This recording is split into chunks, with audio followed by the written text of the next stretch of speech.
Sir ఇప్పుడు పవన్ కళ్యాణ్ గురించి మాట్లాడుకుంటే హ్మ్. ప్రచారం జరిగేటప్పుడు అంటే ఎన్నికలకు ముందు ప్రచారాల్లో అగ్రెసివ్‌గా ఉన్న పవన్ కళ్యాణ్ ఇప్పుడు అంత అగ్రెసివ్‌గా లేరు.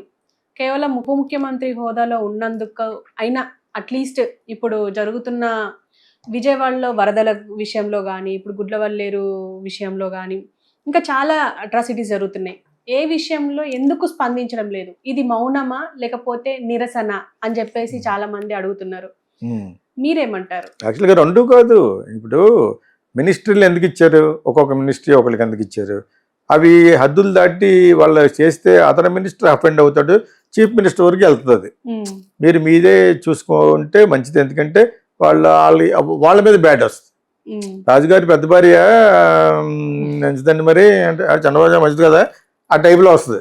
హ్మ్. అంచేత అది నిరసన కాదు, ఇది కాదు. ఎందుకు అది అర్థం ఉంది అన్నిటి మీద మాట్లాడేసి అనుకోండి. అలా ఒక చీఫ్ మినిస్టర్ మాట్లాడచ్చు, ఒక ముఖ్యమంత్రి కూడా మాట్లాడొచ్చు. కానీ అది యాక్చువల్ క్రియేటెడ్ పోస్ట్ అని చెప్పాను. ప్లస్ అతనికి ఎక్కువ బాధ్యతలు ఇచ్చి 2-3 పోర్ట్ఫోలియోలు ఇచ్చారు అతనికి. హ్మ్. దాని గురించి మాట్లాడారు. ఇప్పుడు దాని ఏంటిదే దాంట్లో పోర్ట్ఫోలియో కింద కానీ వరదలు వస్తే మాట్లాడచ్చు. ఇన్ జనరల్గా అతని గురించి మాట్లాడుతున్నప్పుడు ఇది చీఫ్ మినిస్టర్ గారు నోటీస్కి తీసుకెళ్ళి ఏదో ఒకటి చేయాలి అని చెప్పేసి కూడా మాట్లాడచ్చు. నువ్వు అన్నట్టు అలా మౌనంగానే ఉండిపోకుండా మాట్లాడొచ్చు. కానీ with the concern of the prominent that minister, ఆ మినిస్టర్కి సంబంధం లేకుండా ఇతని మినిస్టర్లోకి రానివి, ఇతని పరిధిలోకి రానివి ఎక్కువ మాట్లాడేస్తే అది కూడా బ్యాడ్ అంటారు. అప్పుడు ఏమంటారు ఇదే సోషల్ మీడియాలో, ఆయన చూసుకోకుండా మిగతా దాంట్లో వెళ్ళి పెడతాను అంటారా? అంటారు. సో అది వై విల్ డూ ఇట్? అట్టు అతనికి మంచి పేరు వచ్చేటట్టుగానే తను చేసుకుంటాడు, తను ఆ విధంగానే చేస్తాడని అందరూ అనుకుంటారు. అందరికీ తెలుసు. ఎందుకంటే వేరే మినిస్ట్రీలో వేలు పెట్టేసి చేయటం కరెక్ట్ కాదు యాక్చువల్గా. There are so many ministries, so many cabinet rank, మామూలు మినిస్టర్లు వీళ్ళందరూ ఉంటారు. కాబట్టి మ్యాక్సిమం అతను నిజంగా హృదయపూర్వకంగా చేయాలనుకుంటే ఏ పబ్లిసిటీ ఉన్నా లేకపోయినా వాళ్ళకి ఫోన్ చేసి ఏం జరుగుతుంది, గోల పెట్టేస్తున్నారు, నేను కూడా మాట్లాడలేదు అంటున్నారు అని అడగొచ్చు. సో సీఎం గారిని కూడా అడగొచ్చు, నేను ఇలా చేస్తున్నాను అంటే నువ్వు కూడా ఎక్కడన్నా చెప్పు జరుగుతుంది అని చెప్పమని చెప్తే అప్పుడు చెప్పొచ్చు. అవన్నీ ఎందుకు కల్పించుకున్నాడు? ఒకవేళ చేయమన్నా కూడా ఈ డేట్ అన్ని ఎలా అడుగుతున్నాడు అని చంద్రబాబు నాయుడు గారు అనుకోవచ్చా?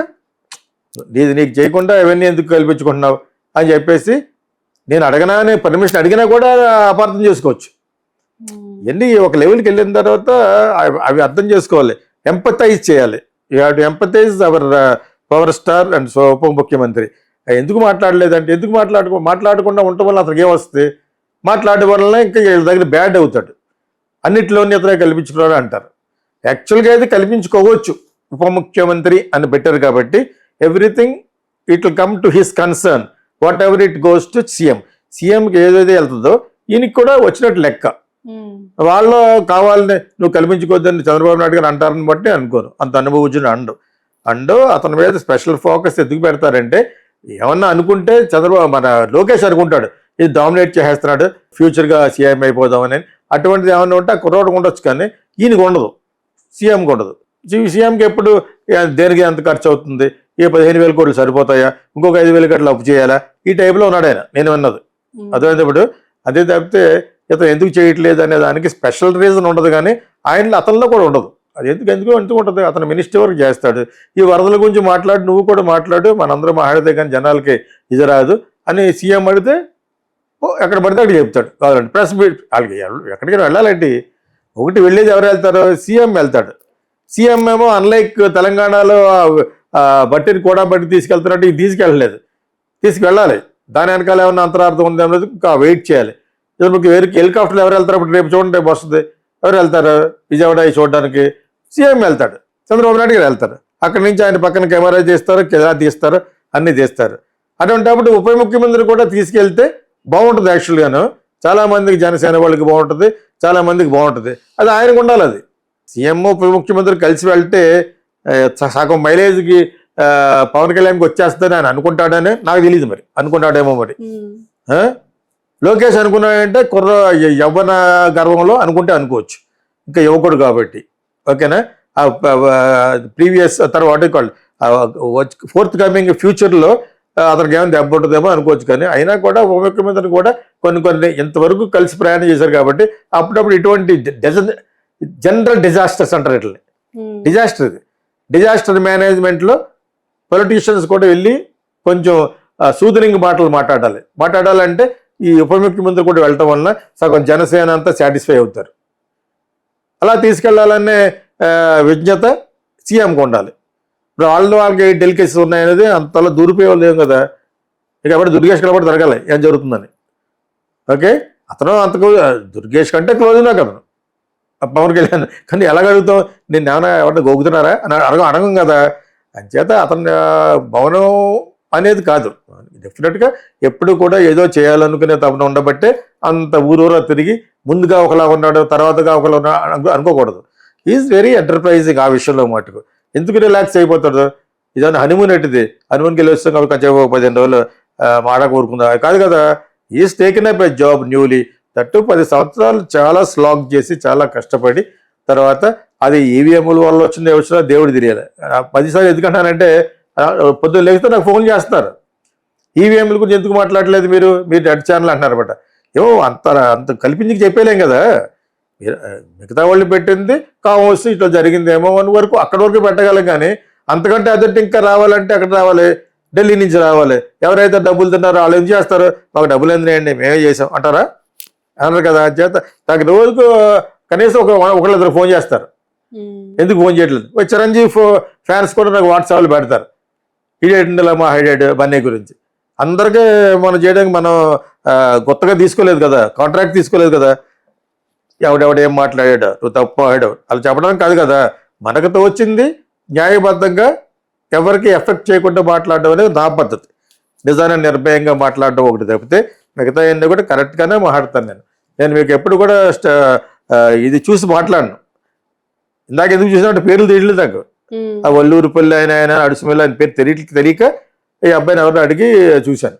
అదే లేకపోతే జనరల్గా I don't see whatever I get the ideas. నేను నైట్ చూస్తాను 2 o'clock వరకు international affairs, national affairs, nonsense videos అన్నీ అన్ని చూడకుండా ఎలాగర్థం అవుతుంది. వాడు ఏదో తమిళని పెడతాడు, అదేమో ఉందో చూస్తాను 2 నిమిషాలతో అర్థమైపోయింది ఏమీ లేదు సోదని. ఇంకోటి ఎవడో పెడతాడు, అది పెద్ద ఉండదు కానీ నిజంగా మ్యాటర్ ఉంటుంది.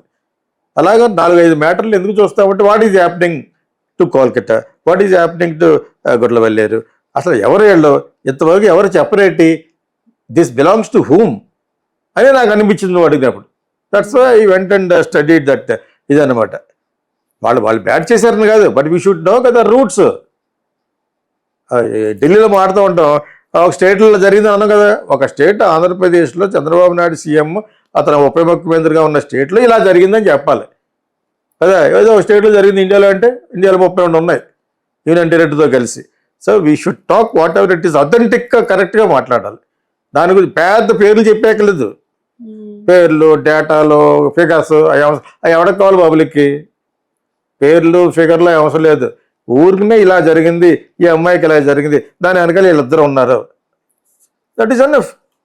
డైరెక్ట్గా వెళ్ళి కోర్టుకు వెళ్ళిపోయి అమ్మాయి తరఫున మాట్లాడరు కదా, ఇల్లు కూడా కదలడాడు. So whatever extent is possible which is truth అనుకునేదాన్ని నేను చెప్పాలనుకుంటాను. క్యాజువల్ భాషలో కమ్యూనికేషన్ స్కిల్స్లో క్యాజువల్గా మాట్లాడుకుంటే జనాలకు అర్థం అవుద్దని. ఆ విధంగా I don't think Pawan Kalyan ఆ మౌనం వెనకాల ఏం అర్థం లేదు. అలాగే అర్థాలు వెళ్తూ మొదలు పెడితే అన్నింటిలో చేయాలి.